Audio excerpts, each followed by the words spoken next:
listening to the Rainmaking Podcast,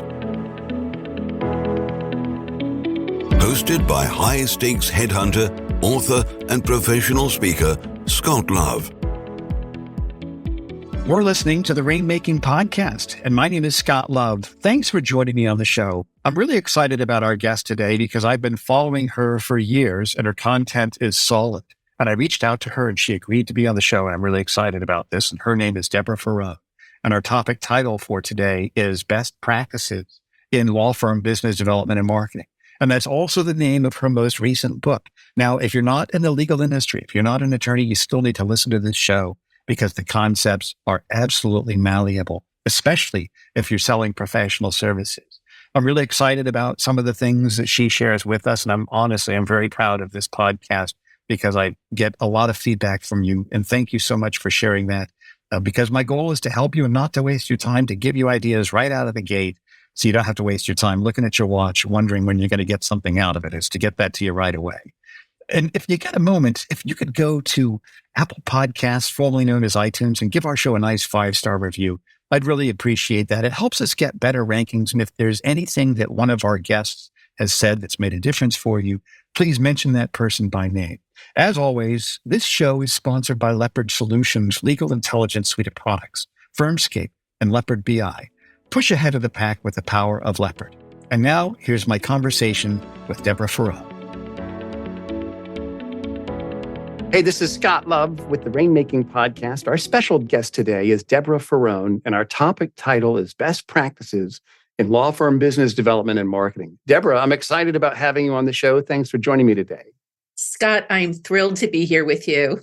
Yeah, this is great. I've been following you for a while, and I've read some of the things that you posted on the web. I've heard podcasts where you've been a guest, and I'm like, I've got to meet this person. I've got to get her on the show because you've lived it, you've done it, and you've got ideas that can help people in business development to really overcome certain pitfalls and danger areas in terms of marketing and business development. So let's kind of start with that.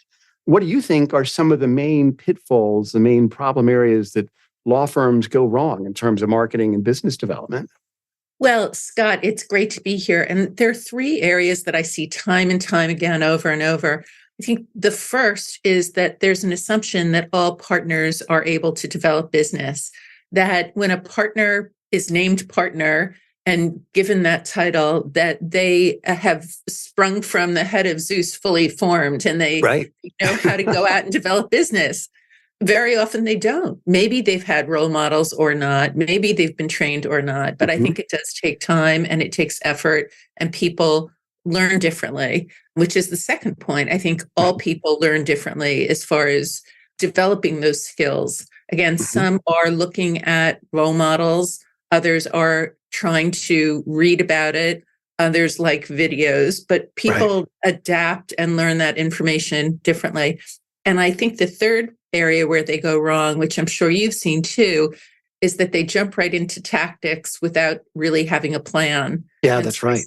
I see that at the strategy level, at the firm level, the practice group level, and also in my work with individuals when I coach them. Very often they jump right into those tactics before thinking about what their strategy is. That's right. That's right. And let me ask you about one of those that you mentioned. And I know that you talk about this in your book, which is a fantastic book. And it's truly an enjoyable read, by the way, is you talk about role models and you give some really good examples. And one thing that I learned from this, and I don't remember who it was, he was a successful rainmaker that mentored a lot of his younger attorneys to, when you get to know the client, don't just get to know the chief counsel, get to know all the attorneys, all the other people there, because some of them, they get promoted and they remember you. And what are some of the things that you've seen that really work in law firms related to role models? Well, I think there is an issue with women and minorities not necessarily having enough role models because we're still behind as far as partnership and management levels. But I have seen partners, there are so many that I've worked with that are very good about bringing in the more junior lawyers, whether it's to a pitch, whether it's putting things in context for them. Evan Chesler at Cravath was one of the best at doing this. He was always thinking about that next generation and how to involve them. But I think contextualizing things, really letting those lawyers know why you're going on the pitch, how this would fit in with the client base, what the personalities are, and of course, what the legal issues are. Those things are so important in a role model. Yeah, that's great. That's good. And I appreciate those stories. I felt that was really helpful to kind of get that insight that you have and to see how law firms work that way. And I also like the fact that you drill it down into all the different variables that go into getting business in today's world related to RFPs and RFIs and all that. But at its core, there has to be good business development and even business development training going on within firms.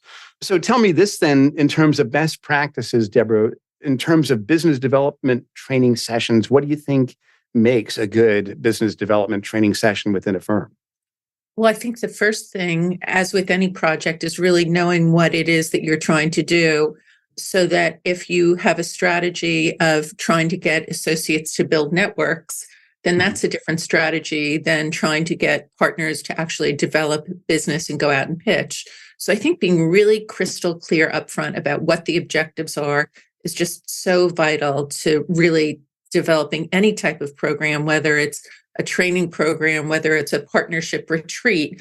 And so I think that's vital. And then I think also using different modalities of training. So the best training that I've been in has involved case histories. Very often someone might listen to this podcast, they'll remember my talking about Evan Chesler at Cravath, because that's a mini case history. Right. Using case histories, talking about how different people in the firm have developed business.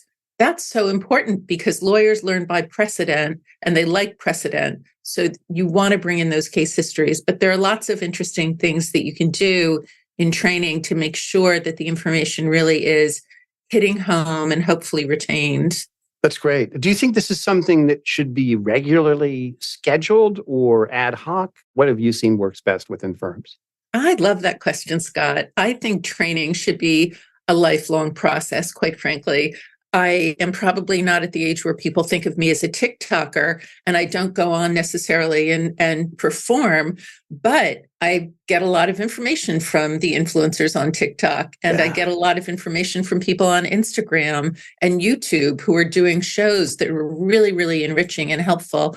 And I think the same thing is true with training people how to market. I think younger, probably shouldn't even say younger, but newer minted partners are going to need training, but so are senior partners. You know, a senior partner needs to keep up to date on different marketing techniques. They need to be on LinkedIn if they want to be reaching general counsel. They need to be giving speaking engagements. And so I really think training just needs to change to reflect that level of professionalism and level of expertise that someone has already mastered. Yeah, that's right. And do you think that should be owned by a practice group leader or a high-level staff person in the firm? Who do you think really should be responsible for doing that, delivering it, and all that within a firm? Well, there are firms now that have chief talent officers, which I think is a fantastic addition to the law firm landscape. And I know that those people have been in the investment banks for quite some time. But I think that's a role, whether you have that role or you assign it to someone, I think it should be the responsibility of the individual lawyer to make sure that they're getting that training. And if they're not, kind of go outside and hire a coach or get involved in making sure that they know the right people who can teach them. But I think it should be a firm-wide effort. Yeah. I don't think it should be delegated out to the practices. I think the practices should be interested in it and should be, pushing it. But I think it should be everyone in the firm that's really looking at training. It should be part of the firm's culture and part of the firm's lifeblood. Do you think some people in firms are against this idea? Like, well, it's just, we've never done it that way, or we're such and such firm, we don't need to market. What have you seen in that regard, Deborah? Absolutely. I think there are certain firms that say, we make widgets. That's all we do is make widgets. Our clients love us. We have a couple of key rainmakers and we're going to keep it that way. And I think that's very short-sighted. And I don't think that's going to work in the future. I think those firms are really behind the eight ball because all of us who are in professional services, even if we don't call ourselves sellers and we're not out there as salespeople, we are constantly in touch with our clients, and client service is vital. So do you say that I'm not going to teach someone how to be better at client service? Yeah, right. Yeah. And so one thing you mentioned, you talked about building a network. And tell me about your best practice with that, because I see that with business development, there's so many different strategies. Let's talk about that strategy for a little bit. What is it that someone can do to build that network? How can they make it an effective use of time to know that they're getting a return for that time, and rather than just building a network just to meet people, but without any clear goal? Right. It's a great question. And if I had the answer to that for everyone, it would be wonderful. But I think the basics are think about where it is that you want to go, build a network that's going to help you. But by all means, make sure that your network is diverse and that you include people who you think are interesting. And don't look at it as a favor bank. Don't look at it as, well, if I do a favor for this person, they're going to do a favor back for me. Yeah, they right, may, right. but Yeah. they may not.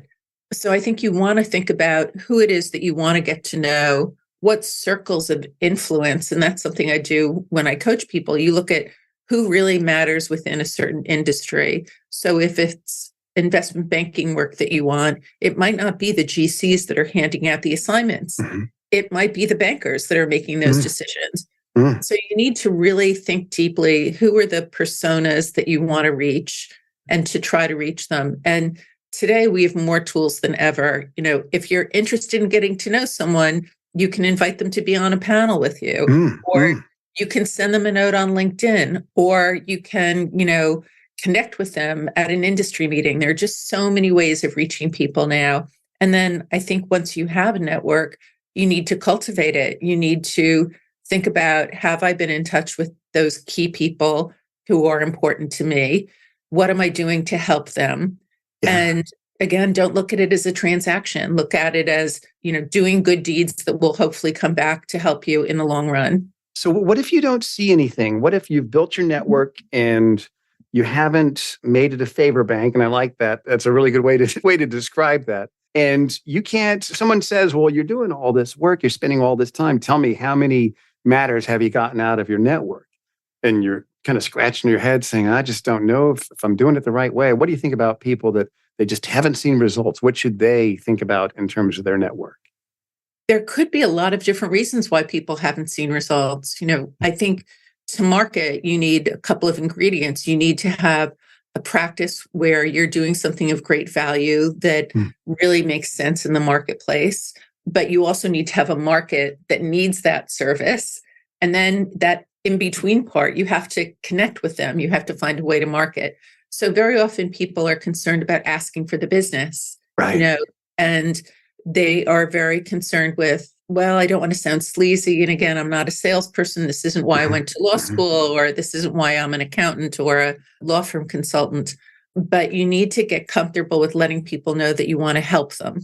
So that's how I look at it. And people will find their own language to be able to suggest that they help people, whether it's by asking them for a small assignment, whether it's saying, I can introduce you to someone of value. But I think we all need to get used to asking for that. And that may mean practicing with a colleague. That may mean practicing in front of a mirror. But I think we all need to get good at saying to people, I want to help you, or I want to work with you. Yeah, that's great. I like that. So let me ask you this then, Deborah, kind of talking more about this, building this network, and some things that I've done in my business. I try to look at, I want to create alliances, so to speak, with people where we're targeting the same people, but for different motivations. Perhaps this is a vendor. This is maybe a management consultant, or somebody that also speaks to the legal industry, but isn't a competitor. So we can share referrals and things like that. Should we take it to the level that we're building certain personas on the different networking partners? What do you think about that? That's brilliant. I think it's a great way of thinking about things. I would think about who are the people who are servicing the clients that you want, but also I would look at it as these are people that you can learn from. So for instance, I'm friendly with people in the discovery area. I'm friendly with various recruiters. I'm friendly with third-party alternative service providers. And I look at it as, yes, part of that is my research, but part of it is I really want to know what they're doing. Like, I am fascinated by what they do. Yeah. And so part of that is learning, but you do find opportunities through those alliances of helping one another, or again, inviting one another on a pitch or a panel. Or what I find very important is if I'm going to recommend a third party to a client, I want to make sure that they're the very best third party for them. So I want to know those people that can also help my clients. Yeah, right. That's great. Those are good points. So let me kind of take it in a different direction, kind of back to the training, but things that go on at law firm retreats. I know you've been involved in a lot of those. Let's say somebody is thinking about their law firm retreat and how can we help our attorneys get better at rainmaking, at client development, really at selling work. What should be, I guess, what's the difference between a successful retreat talk versus one that's just okay? What do you think about that? I think that's such an important question, because I think firms do spend a lot of money on hiring people to come in, whether it's $15,000 or $25,000 or more. I've heard of firms, paying up to $1 million or considering paying up to $1 million for speakers. So I think the most important thing for me, what I see, is that you need to make sure that that person who is speaking really knows your firm, has spent time talking with individuals at the firm, knows what the message should be, is able to impart whatever proprietary area that they're involved with, but they should really spend time in advance getting to know the firm. And, that should be part of the initial contract that the firm signs with them. I think that's vital. And I think the second thing is to really know what the mission of the firm is and what they're dealing with. And that ties in, and maybe it's a postulate to point A that I just mentioned, but I think they have to know what the CMO wants to achieve and what the firm leadership wants to achieve. Because the worst thing that can happen is you have a great speaker, they get everyone excited, and then the next day, it doesn't mean anything. Yeah. So I think those are the kinds of things that really do matter and make a big difference. I think it's the prep work that goes into it, and it's the allyship with whatever the mission is of the firm. That's great. Those are great talking points, Deborah. So tell me this then, kind of bringing it to a coaching relationship. Let's say there's an attorney that wants to hire a coach to really help them get better at business development, get them better at marketing and all that. Or maybe it's somebody that's on the staff of a firm. What do you think can a coach do to help that lawyer really reach their full potential in terms of business development? Well, there are different kinds of coaches for different things. There are great leadership coaches. My personal focus is on business development. So what I think is the most important thing is to define, again, the strategy and what that person wants to accomplish. And so you need to take into consideration what they want, whether that's to become a partner or if they're already a partner, to grow their practice. But I think really figuring out exactly what those things are so that the coach can help you really execute on what you need, rather than just having a biweekly meeting with you that's an interesting meeting. So I think that having that up front is really key. But a coach can help you, develop your business. So they can help you figure out who your targets are, how you're going to approach them. And then I think the last thing, but maybe the important thing, is besides those tactics that they'll help you with, and that can include, again, targeting, figuring out how to ask for the business, helping you with your LinkedIn. There's an accountability portion of that it helps sometimes to be able to check in with someone, even if it's a once a month coach, to be able to say, okay, here's the homework you gave me. Here are the 3 things. How did I do? I think something happens. I always refer to that as the piano teacher principle, that many of us who took piano, myself included, we wouldn't practice in advance because we were kids and we had all these other things to do. But we would practice 20 minutes right before the piano teacher got to the house. And so at least knowing that you have that accountability, you have that meeting set, I think people do kind of get their homework done when they know they have that person coming to the house. Oh, absolutely. And I know just in my own life, I've hired coaches in certain things. My first thought is, I don't need anybody to hold me accountable. I'm a driver, I'm an achiever. And I know all the people listening to this feel the same way about themselves, but there's something magical that happens when I've got a conference call with my person here in 3 days, and I've got 3 action steps I need to take. And I don't want to look bad to my person that I paid money to. I want to get a return for that. So tell me this then. Give me a story of someone that you worked with, and you don't have to mention their name or firm name, of course, But what is it that they wanted to accomplish when you started working with that person? What did they actually do? And what was the result in terms of their business development increase? Oh, sure. I had a terrific young partner, very, very talented, who wanted to figure out how he could develop business. No one had ever taught him or showed him. He hadn't been on many pitches before. And if he had, it was kind of a last minute thing. But we were able to work on his personal brand to make sure that his LinkedIn profile was up to date, that he knew which practice areas he was really trying to push. We worked on how he was going to differentiate himself. And then we worked on a network. And once we did that, then we worked on those questions like, how do you develop business? How do you ask for the business? And he was able to bring in millions of dollars to his firm. And so he was able to really get comfortable with the idea of pitching new business. That's great. Now, sometimes, someone will just want to work on their positioning and how they're perceived in the marketplace. And so we do that too. But no, it's great to see someone achieve wonderful things like that. Yeah, absolutely. And it's nice to know that you're making a difference in their lives. And so for our listeners, if we wanted to kind of summarize this and say, let's say there's 3 action steps they can take to really get started achieving results in business development, what would be those 3 action steps you'd want to share with them? I would say there's a lot that you can do on your own that you don't need a coach for, quite frankly. Right. I think the first is to write a personal plan on a piece of paper. It should just be one side. It should just be, I'm holding up my pad. It should just be one side, a simple plan, 5 steps that you're going to do, whether it's figuring out where your practice is and how you're going to go achieve it. I think the second thing you need to do is to really utilize your calendar. I find that's a great system to make sure that I'm following up with people. I make notes on my calendar of when to follow up with people. You can never follow up too much as far as really staying in touch with folks. And I think third, have a system to connect and to comment on LinkedIn. I think LinkedIn is so powerful. All of the GCs that I speak with are on it. So I know that for the legal profession, it is. Right.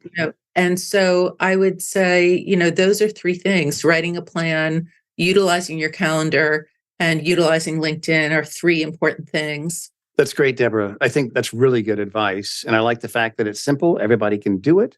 And when they hear you say that, they're like, oh, yes, I need to be doing that. Thanks for the reminder. I'm going to do it today. So to everybody listening, do that today before you go to bed. Do those 3 things that Deborah talked about. And so, Deborah, I loved having you on the show. And I want our audience members to know, what are the services that you have? What would you like for them to know about you? And we'll definitely put those links on the show notes. That's wonderful. Well, I work on 3 different levels, really, with firms. I work with firms as a whole. So that could be their training program, or that could be their strategic plan. Since I'm a former CMO, I've done that a bazillion times. Practice plans I also work with. And then I also work with individuals. So very often I'll get a call. I only take about 10 coaching clients every year. I love it. It's one of the most rewarding things I do. But I'm delighted when I get the chance to coach people who are motivated and really want to make a difference. Yeah, that is enjoyable. I'm sure that it is. That's great. Well, Deborah, thanks for being on the show. We're going to put the link to your book on the show notes. Also, we'll put your LinkedIn profile there as well. Thanks for being a great guest. We'll definitely have you back on our show here in the future. Scott, thank you. It was wonderful to be here and to work with you on it. Thank you, Deborah. Thank you for listening to the Rainmaking Podcast.